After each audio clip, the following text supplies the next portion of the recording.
She paid for the wedding, arranged every detail, and clapped with pride, never knowing it wasn't for his brother. Eziamaraa had always believed in trust.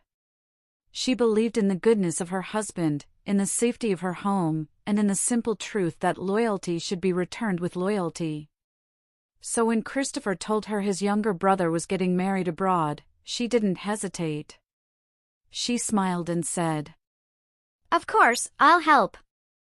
That smile would later become a silent witness to her heartbreak.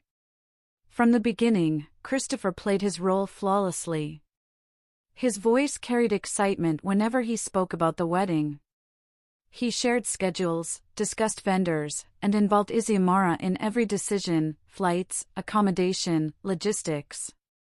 She handled it all willingly. After 8 years of marriage, she trusted him completely. Why wouldn't she? He had never given her a reason not to. She booked tickets, packed their bags, and even went the extra mile, buying gifts for the supposed bride. She coordinated decorations to match the bride's preferred colors, hired photographers, arranged catering. She gave her time, her energy, her money. She thought she was building a celebration of love. She didn't know she was funding her own betrayal. Christopher remained calm, attentive, and charming. He consulted her constantly, pulling her deeper into the illusion. Do you think my brother would like this? Does this outfit suit him? Eziamaraa, you're amazing at this. I couldn't have done it without you.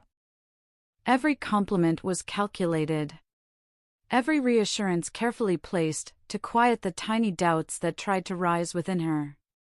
And when those doubts came, she dismissed them. Because who lies like this?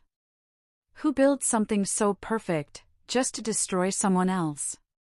Then came the journey. Eziamaraa prepared everything. She packed for the children, gave instructions to the house help, and left home with a heart full of excitement. She imagined laughter, family gatherings, joyful celebrations. Christopher held her hand during the flight, smiling like a man sharing something beautiful with his wife. But the truth wasn't something they shared. It was something he hid. When they arrived, the village welcomed them warmly, sunlight spilling over clay houses, palm trees swaying gently, familiar faces greeting them with ease. Everything felt right. Everything felt normal. But Christopher's mind was elsewhere.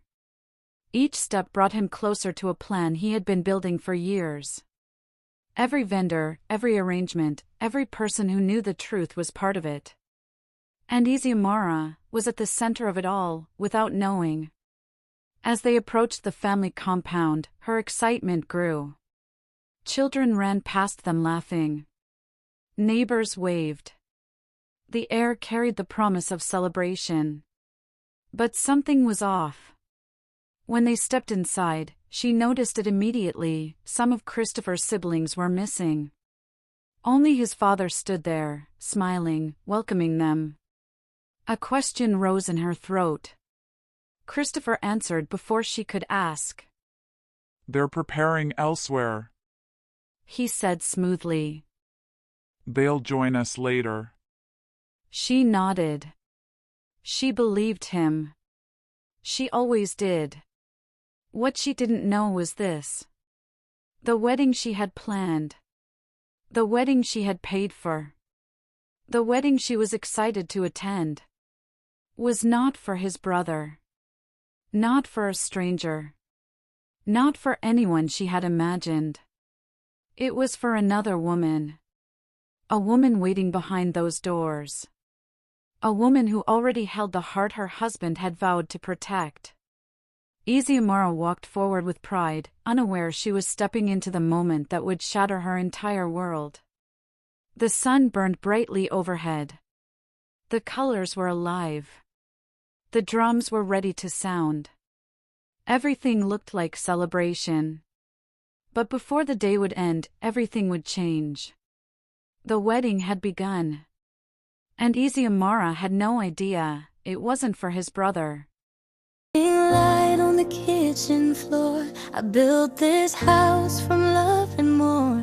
Framed your fears, hung up your past. Thought we were built to really last. I wore devotion like a crown. Held you up, I held you down. Skipped my needs to fit your plans. Signed my soul with trembling hands. Was I